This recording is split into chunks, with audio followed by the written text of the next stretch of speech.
So excited to have Ethan Ciment and Michael Suchman in the house, the Vegan Mos in Brooklyn, making Velvety Vegan Chocolate Mousse. Take it away, gentlemen. Hey, everybody. This is Michael. And I'm Ethan. We are the Vegan Mos. And this is chocolate. And that is chocolate. So today, thanks to Jane, we are going to be showing you how to make our amazing 3-ingredient, just 3, chocolate mousse.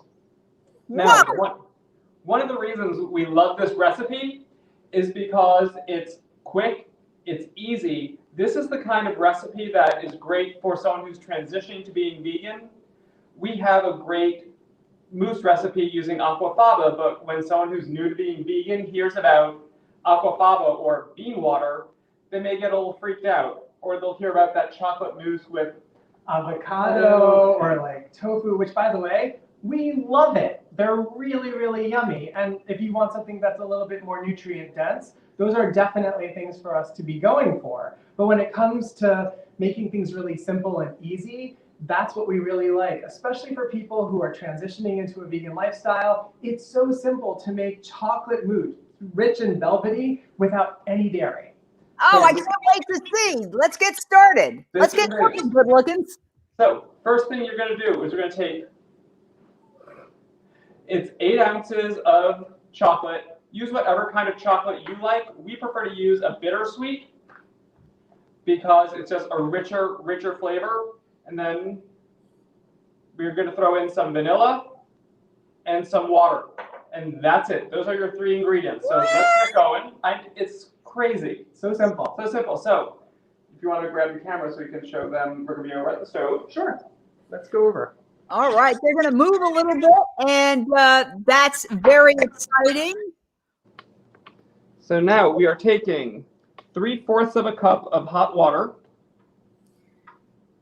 Very hot, nearly boiling. Yeah, look at that. And then that just goes right into your pot on the stove. Add in your chocolate. Chocolate and water usually are not things we want to put together. But for this recipe, excuse me, frog in my throat. How not vegan. Very not vegan. And we're just going to get this all melty. And the reason you want to start with hot water is it just melts a lot faster. Wow. What are you using? We're using it on a medium heat. And we're just going to keep whisking this up gently till everything gets all melted. And do you want to talk about chocolate for a sec while this is going? Sure, we can talk about chocolate. So, We're using fair trade and ethically sourced chocolate, slavery-free chocolate. It's a really neat thing, and we love and appreciate the Food Empowerment Project because they do some really great work in helping people find out where their chocolate is sourced from, so that they know that the people who are getting these cacao beans and making this beautiful chocolate for us are getting it from places where they're being paid a living wage and really sustainable chocolate, ethical and slavery free. so That is so important. And So we are now all melted. Let me just put this back up here, Michael, so that everyone can see you. Hey, How's that looking? Yeah. There you we're go. going to take our vanilla, 1/4 teaspoon. That's all you need. Whoa. And vanilla and chocolate are tastes that are made to go together. Even if you're making hot chocolate or something, throw in a splash of vanilla. You will wow your friends. They'll be thinking, why does this taste so much better than anything else? It's because of the vanilla. For something about it, it brings out flavor in chocolate the same way coffee can. For those of us who like chocolate ice cream, don't we like it with a scoop of vanilla too? Yes, it makes perfect sense. It does. So now what we have here is the exact opposite of a double boiler. Normally, double boiler, pan of hot water, another pan sitting on top of it for melting. We took one mixing bowl, filled it up with ice, and you put another mixing bowl into it because you want to now chill this as much as possible. Because this is how the magic happens. Whoa. So we're going to take our delicious melted chocolate, and it's going right into the bowl. Whoa. This is liquid gold. And if you're someone who loves chocolate, another cookbook we recommend is Vegan Chocolate by Fran Costigan. If you like chocolate, that is what you want to use. Now, I'm going to mix this up. You can do it by hand, but that takes a long time. You'll get a great arm workout, but you're going to be exhausted. It's better if you have a handheld mixer or an immersion blender with a little whisk attachment like this. Now, I have to tell you something. Yeah. We have a tradition here on Jane Unchained and Lunch Break Live and our cooking show, New Day, New Chef. Anytime we use a blender, any kind of blender, we dance. I'm letting you know right now. Get ready to dance, guys. Woo! Go for it, Mike. Doing our blender dance. And now it's going to get loud. We're just going to start mixing this up. I'm going to take everybody over so they can see what's happening here. Whoa, look at this. And it starts to happen really fast. At first it looks like nothing's happening and it's just mixing. Then all of a sudden it's just going to start thickening and getting really rich, really delicious. It does splatter a little bit, so don't wear white when you make this. Don't keep your laptop near it either. Don't put your laptop near it either. You just keep mixing. I know it looks like not much at the moment. This is the longest part of it right now. But you can see that it's aerating it already. And what you're trying to do is just really get the air bubbles in. And that actually plays with the temperature in the chocolate. Is that right, Michael? That plays with the temperature because what we're doing is we're cooling the chocolate rapidly and trapping air bubbles in it. And that's what's going to make it light and creamy and rich and moussey. Fluffy. This is the time when if you're doing this in front of guests, they're going to be like, what the hell are you doing? You just made chocolate water. Wow. It's starting to thicken up now. And we're going to turn up the speed on this. I can already see at the bottom of the bowl it's thickening up. But we're rapidly chilling the water, chilling the chocolate, trapping air bubbles inside everything. And as it starts to thicken, you start to feel just like a slight resistance, and it's no longer like it's no longer splashing everywhere. It's not a liquid. It's starting to become more dense, and then you can actually see that. It's just taking advantage of some of the science with this, And it's fun. and it is fun. And this is a great project for kids too, because it really feels like you're cooking. It really feels like you're making something, because of course you are, and it's delicious. You can already see if I do it this way, it's starting to thicken up. Wow. Look at that. Oh, this is gorgeous. This is, again, chocolate, water, and vanilla extract. So it's really important to choose a good, high quality chocolate when you're doing this, because that's really going to dictate. If you're using a chocolate that has things like chocolate liqueur or other sort of artificial flavors put into it, it will work. It's just, it won't be quite the same richness and consistency. Now look at that. Whoa. Remember that chocolate water we had a minute ago? Yum. Whoa. And that is your 3-ingredient chocolate mousse. Now, I'm going to lick my finger. It didn't go in anything. It's just the back. It's safe. So, there are 3 things that can potentially go a little awry with this. If it doesn't start whipping up, it means you don't actually have enough chocolate in. Just melt some more chocolate, pour it in, and it'll start to thicken. It can get too stiff, which means too muscly, you whipped it too much, and it just thickened. Throw it back on the stove for a sec, melt it down, start over. Or it can become grainy, which just means you need a little bit more water. Throw it back on the stove, add a little more water, melt it down, start over again. It's a completely foolproof recipe, which we love. So quick. This is great. People are coming for dinner. We forgot to make dessert. We have everyone's got chocolate chips in the fridge. Yes. Everyone's got vanilla. Ooh, vanilla. We forgot to talk about that. If you can, you want to get The real stuff. pure vanilla extract. Got it. If you can't get it, because it can be pricey, and you want to get the imitation, that's totally fine. We just prefer the pure. It has a much richer, more vanilla flavor. Can you? And it enhances the chocolate in a different way. How do you serve it? I'm sorry? How do you serve it? How do you serve it? We have our fancy schmancy little dishes here. Ice cream scoop. Throw it in. Wow. That is incredible. Can you show that? Wow. Oh my gosh. That's like chocolate ice cream, but this is velvety chocolate mousse. And no one will believe you that it's got only 3 ingredients in it. Oh, this is so fantastic. I am just absolutely. I mean, look at that. It's hard. You can literally lift it up. Oh my gosh. Mm. That is absolutely. Whoa. You guys. It is so rich and so creamy. Mm. No one will believe you that it doesn't have dairy, that it doesn't have egg whites whipped into it, that it's just mixing the chocolate with the water and beating it up like that aerates the whole thing. It becomes this light, fluffy, rich mousse. Fair trade, ethical, vegan, slavery-free, beautiful chocolate. Now, scooch over a little closer, and both of you, and I want to talk a little bit about your book, New York City Vegan. What a hit book.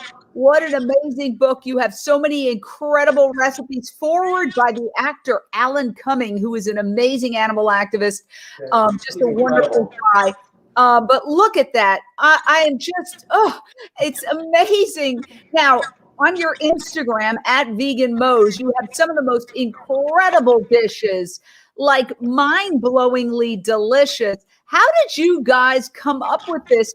Because I know that you are very busy professionals who do so many other things. And yet, how did you do all this? Tell us about your book, New York City Vegan. And maybe, Michael, come closer.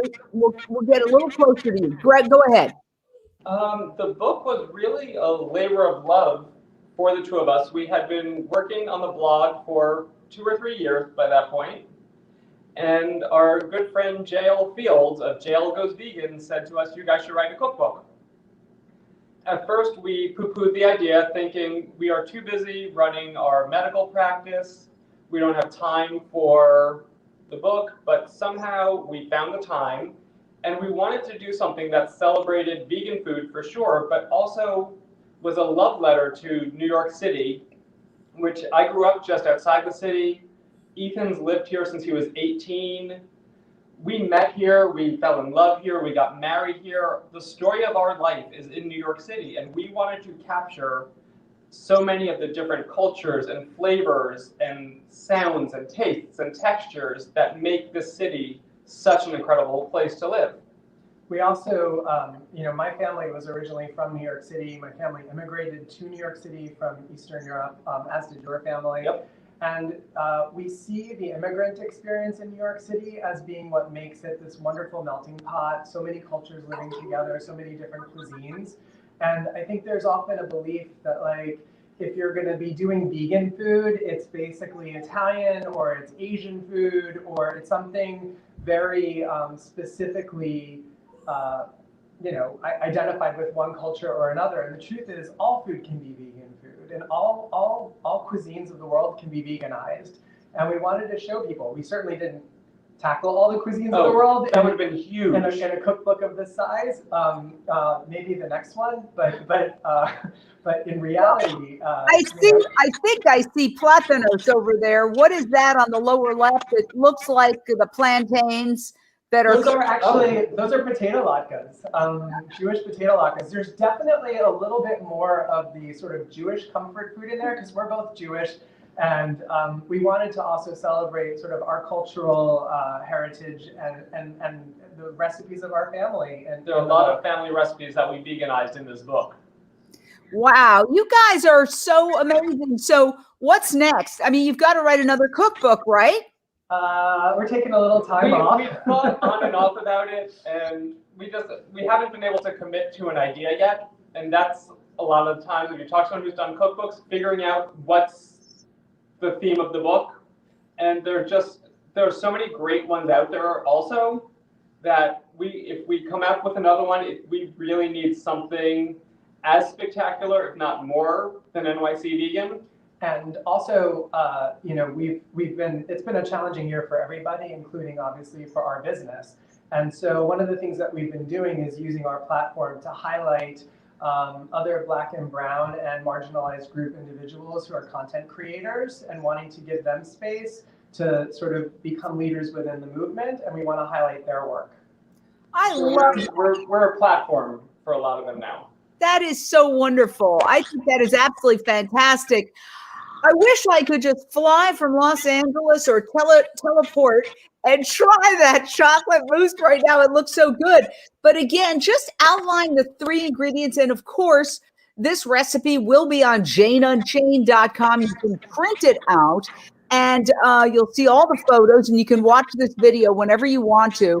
So we've got chocolate, but it, we like a. What's the name of it? Tell us the name again. I'm sorry? Tell us the name again.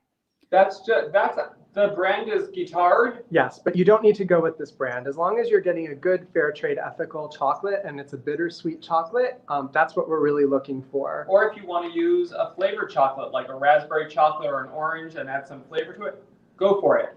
And then you definitely want some pure vanilla extract. If you can't get or find pure vanilla extract by you, the imitation would work okay in a pinch.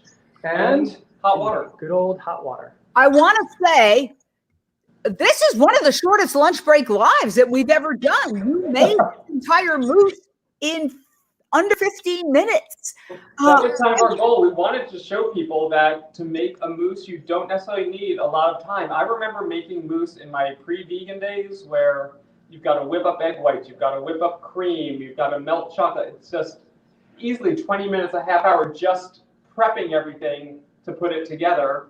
As opposed to 5 to 10 minutes. And so for anybody, whoever has us over, when we can all gather again in person and when we can be indoors together unmasked, and when we're on the other side of this whole pandemic, just remember, if you have us over and you don't have dessert, now you've got a dessert for us.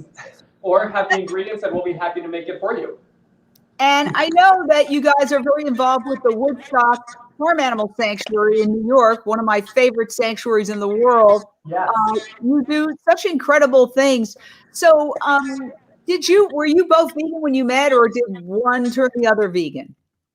So I actually had gone vegan back in 2009. I'd been trending, I was vegetarian first, and I was doing sort of a health thing. And as I started to explore the different aspects of reasons to be vegetarian versus vegan and whatnot, I realized that aligning my actions with my ethics in a way that really made me feel like I was in harmony would be to be vegan. And so I made that decision actually on Thanksgiving Day of 2009. And it was about a year and a half later that Michael went through his own process, separate from me, to become vegan. But then it was always for me, the vegetarian and the health thing, that was one thing. But veganism for me is about the animals. And so I started to get involved in different forms of activism. And for the past almost 6 years, I've been on the board of directors at Woodstock Farm Sanctuary. You guys are absolutely amazing. And of course, you are old friends of mine. In fact, when I found out you were going to be on Lunch Break Live, I was like amazed. I was like, yes, why didn't I think of that before? I'm so excited that you guys are doing all this amazing work. People, get New York City Vegan. It's actually a great book for pre-vegans, as I like to call them, because it has a lot of comfort food. Like, oh my gosh. And forward by Alan Cumming. I just want to say that you are absolutely just astounding. And I'm so happy that you were on Lunch Break Live today. Sure. Great. We had a great time. Yeah. And once again, go to janeunchained.com. You'll be able to see the recipe with some beautiful photos. You can print the recipe out, and you can watch this video again if you have any questions about the process. You can see it in action. So I just want to say I love you guys both. Mwah, mwah, mwah, mwah. We love you. Thank you for having us, Jane. Thank you for being here. Talk soon. Bye. Bye-bye.